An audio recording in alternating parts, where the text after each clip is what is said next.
What's up mga idol, ituturo ko sa inyo kung paano kumuha ng key sa lahat ng mga script na gagamitin nyo, yung mga script na hindi ma-open kasi kailangan pa ng key. Katulad nito, una kailangan mong pumili sa dalawa na ito, Loot Labs or Link Advertise, click mo lang ang isa dyan, pagkatapos pumunta ka sa browser at i-paste mo ang isa sa napili mo doon.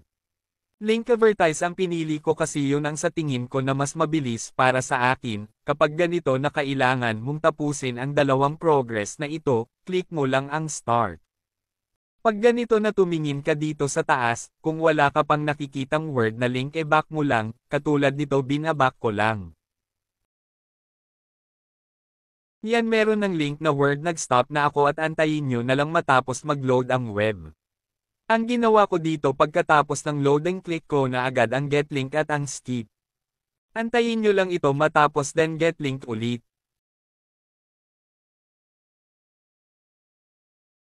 Pag ganyan scroll down lang pababa at click open, pag na-click muna mababalik ka sa una pero may natapos ka na progress, at kailangan mo ulit-ulitin kasi need ng 2 na progress, click mo lang ang next ganun ulit ang gagawin mo katulad ng ginawa nung una.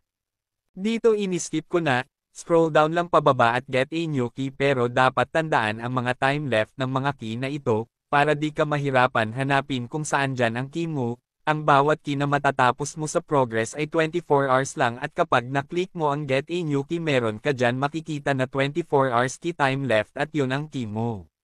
Copy mo lang at meron ka ng key.